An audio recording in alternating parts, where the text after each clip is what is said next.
السلام علیکم، میں ڈاکٹر سجاد آپ سے مخاطب ہوں۔ لیسن پلان کی جو ویڈیوز آپ لوگ دیکھ رہے ہیں اس میں پہلے ہم نے یہ دیکھا کہ لیسن پلان کیا ہوتا ہے، اس کے بعد لیسن پلان کی سٹیجز کو ڈسکس کیا گیا، اور اب یہ اس سیریز کی تیسری ویڈیو جس میں میں آپ کو کچھ ماڈلز لیسن پلان کے ان کے بارے میں بتاؤں گا۔ تو پہلا ماڈل جو ہے وہ ہے گائنیز کا لیسن پلان ماڈل۔ اس ویڈیو میں آپ کو بتاؤں گا کہ گائنیے کون تھا، اس کا کنٹریبیوشن کیا ہے، اور گائنیے کا frame work for instructional development کیا ہے۔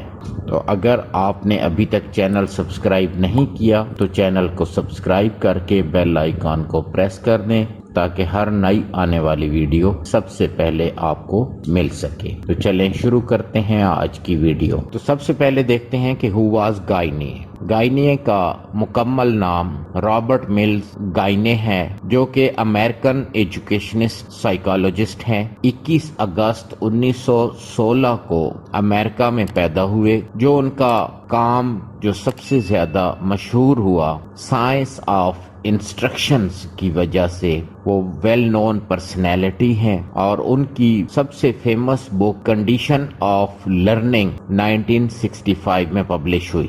گائنیے جو ماڈل آف لیسن پلاننگ دیا، اس کا دوسرا نام Gagne's framework for instructional development ہے، جو کہ بیس کرتا ہے ایک ہائرارکی پہ، اور ہائرارکی کس چیز کی؟ انسٹرکشنز کی، جو کہ سمپل ٹو کمپلیکس اپروچ پہ بیس کرتی ہے۔ اس میں انہوں نے 9 انسٹرکشنل ایونٹس کو آئیڈینٹیفائی کیا جو کہ سپورٹ کرتے ہیں لرننگ کی، اور یہ لیسن پلاننگ میں ٹیچرز یوز کرتے ہیں۔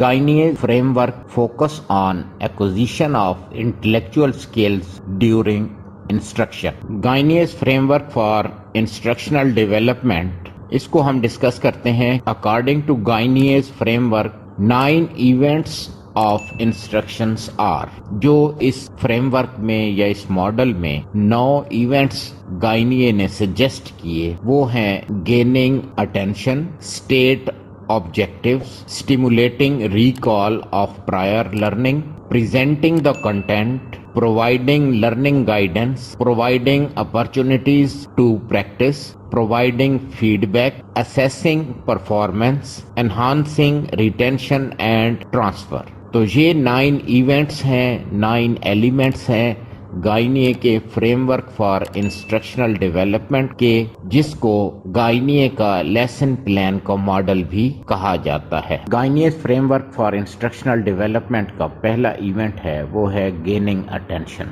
یعنی اسٹوڈنٹس کی اٹینشن کو گین کرنا، اسٹوڈنٹ کو اٹینٹیو بنانا۔ تو جیسے کہ تھارنڈائک کا لا آف ریڈینیس ہے، ریڈینیس انتہائی ضروری ہے۔ جب اسٹوڈنٹ ریڈی نہیں ہوگا تو وہ کچھ بھی گین نہیں کر سکتا۔ تو ٹیچر نے جو پہلا سٹیپ گائنیے کے ماڈل آف لیسن پلان کا ہے، اس کے مطابق اسٹوڈنٹ کی اٹینشن گین کرنی ہے۔ اس کے لیے وہ کیا کر سکتا ہے؟ Linking with students previous knowledge, جو ٹاپک وہ پڑھانے جا رہا ہے اس ٹاپک کو اسٹوڈنٹ کے پریویس نالج کے ساتھ لنک کر سکتا ہے۔ اور دوسرا طریقہ کار ہے کہ linking with real life situation, students کو ان کی ریئل لائف سچویشن کے مطابق اس ٹاپک کو جب لنک کرے گا اور ان سے تھاٹ پرووکنگ کوسچنز پوچھے گا، ایسے سوالات پوچھے گا جس سے وہ سوچنے پہ مجبور ہو جائیں گے، اور ان کو یا تو کوئی سٹوری سنا کے یا انہی سے ہی کوئی سٹوری اخذ کروا کے کوئی video clip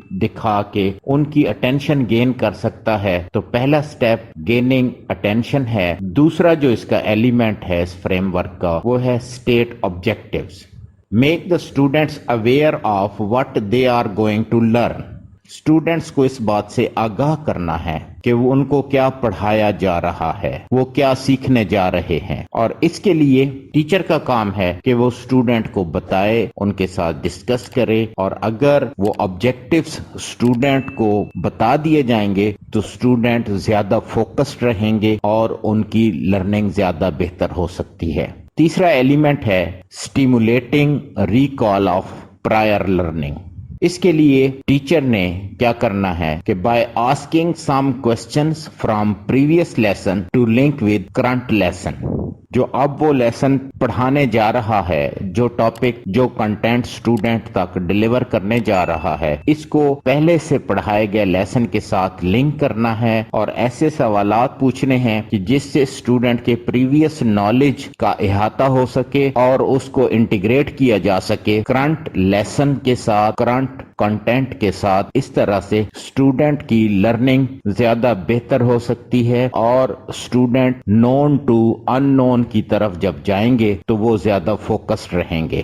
گائنیک model of instructional development کا چوتھا جو ایلیمنٹ ہے وہ ہے presenting the content, defining and detailed description of the content with example. Teacher نے جو ٹاپک پڑھانا ہے اس کو ڈیفائن کرنا ہے، اس کو ڈسکرائب کرنا ہے ان ڈیٹیل، اور ساتھ ریئل لائف سچویشن کے ساتھ ایگزامپلس کو اس کے ساتھ جوڑنا ہے تاکہ اسٹوڈنٹ کی انڈرسٹینڈنگ زیادہ بہتر طریقے سے ہو سکے۔ اس کے بعد اگلا سٹیپ ہے کہ پرووائڈنگ لرننگ گائیڈنس۔ اس کے لیے یوز آف اسکیفولڈنگ ٹیکنیک۔ ٹیچر نے اسکیفولڈنگ ٹیکنیک یوز کرتے ہوئے اسٹوڈنٹ کی لرننگ کے معاملے میں گائیڈنس دینی ہے اسٹوڈنٹ کو، تاکہ جس حد تک وہ اسٹوڈنٹ خود پرابلم کو سالو کر سکتا ہے، جہاں تک کنٹینٹ انڈرسٹینڈنگ اس کی ڈیولپ ہو سکتی ہے وہ خود ہی انڈرسٹینڈ کر سکتا ہے، اور جہاں اس کو سپورٹ کی ضرورت ہے وہاں اسے سپورٹ پرووائڈ کرنی ہے، وہاں اس کو گائیڈ لائن دینی ہے، اور جہاں اسٹوڈنٹ کو گائیڈ لائن کی ضرورت ہوتی ہے وہاں ٹیچر جو گائیڈ لائن پرووائڈ کرتا ہے اس کو اسکیفولڈنگ ٹیکنیک کہا جاتا ہے۔ اسی طرح اسٹوڈنٹ کی لرننگ میں گائیڈنس کے لیے آڈیو ویژول ایڈز جو ہے وہ بہت زیادہ ہیلپ فل ہوتی ہیں، جس سے اسٹوڈنٹ کو ان ڈیٹیل انڈرسٹینڈنگ میں ہیلپ ملتی ہے۔ اگلا سٹیپ ہے کہ providing opportunities to practice. Teacher نے جو کنٹینٹ اسٹوڈنٹ کو ڈیلیور کرنا ہے اس کے لیے جسٹ ان کو نالج دینا نہیں بلکہ ان کو پریکٹس بھی کروانی ہے تاکہ ان کی ریویژن ہو سکے، اور یہ کس طرح ہو سکتی ہے؟ Through small task for exercise revision the lesson. ان کو چھوٹے چھوٹے کام دیے جا سکتے ہیں کہ وہ اس لیسن کو ریوائز کر سکیں، اور ایگزامپلس فرام ریئل لائف، ان کو ریئل لائف سے خود ہی کوئی ایگزامپلس دی جا سکتی ہیں یا اسٹوڈنٹ سے ہی ایگزامپلس پوچھی جا سکتی ہیں، اور ان کو لو رسک پریکٹس کے لیے ان کو کوئی نہ کوئی اسائنمنٹ دی جا سکتی ہے، جس سے ان کو اپرچونٹی ملتی ہے کہ وہ پریکٹس کر سکیں اور اس پریکٹس سے ان کی انڈرسٹینڈنگ زیادہ بہتر سے ڈیولپ ہو سکتی ہے۔ گائنی کے فریم ورک کا جو ساتواں سٹیپ ہے وہ ہے providing feedback, guidance about how to improve. اب فیڈ بیک انتہائی ضروری ہے اور فیڈ بیک سے ہی گائیڈ لائن ملتی ہے کہ کیسے امپروومنٹ لائی جائے، کیسے اپنی مسٹیکس کو کریکٹ کیا جائے، اور فیڈ بیک پرووائڈ کرنے کا سب سے بیسٹ اصول یہ ہے کہ feedback as soon as possible ان کو جلد از جلد ان کو پرووائڈ کیا جائے تاکہ اسٹوڈنٹس کی بر وقت کریکشن ہو سکے اور وہ اپنی لرننگ کو زیادہ بہتر سے بہتر امپروو کر سکے۔ آٹھواں ایلیمنٹ ہے اسیسنگ پرفارمنس۔ اب اسٹوڈنٹس کی جو اسیسمنٹ کرنی ہے، اس کی پرفارمنس کو اسیس کرنا ہے، وہ ڈیلی بیسس پہ بھی ہو سکتا ہے، ویکلی ہو سکتا ہے، یا منتھلی اسیسمنٹ ہو سکتی ہے، یا اکارڈنگ ٹو سچویشن ڈیپینڈ کرتا ہے کہ ٹیچر نے یہ اسیسمنٹ کس طرح سے کرنی ہے۔ یہ اسیسمنٹ کوسچنز کے تھرو بھی ہو سکتی ہے، آبزرویشن کے تھرو ہو سکتی ہے، کوئی اسٹوڈنٹ کو ٹاسک دیا جا سکتا ہے، پیپر سالو کروایا جا سکتا ہے، ایگزامینیشن کنڈکٹ کیا جا سکتا ہے۔ اس فریم ورک کا آخری جو ایلیمنٹ ہے وہ ہے انہانسنگ ریٹینشن اینڈ ٹرانسفر۔ بہت ہی امپورٹنٹ کہ students understanding is verified through applying the learned behaviour in new situation. جو اسٹوڈنٹ کی لرننگ ہو چکی ہے، ان کے بیہیویئر میں جو موڈیفیکیشن ہو چکی ہے، اگر وہ ایک نئی سچویشن میں اس کو اپلائی کر سکتے ہیں تو اس کا مطلب ہے کہ اسٹوڈنٹ کی انڈرسٹینڈنگ ہوئی اور ٹیچر کے آبجیکٹیوز اچیو ہوئے. تو اس کو جو بھی اسٹوڈنٹ نے سیکھا اس کو ایک نئی سچویشن میں اس کو اپلائی کر کے اگر اس کو چیک کیا جائے تو پتہ چلتا ہے کہ اسٹوڈنٹ کی انڈرسٹینڈنگ کس حد تک ہو چکی ہے. تو یہ تھی آج کی ویڈیو پسند آئی ہو تو لائک کیجئے، شیئر کیجئے اور کامنٹس میں اپنی قیمتی آراء ضرور دیجئے. اگر آپ نے ابھی تک چینل سبسکرائب نہیں کیا تو چینل کو سبسکرائب کر کے بیل آئیکن کو پریس کر دیں. نئی ویڈیو تک کے لیے اللہ حافظ.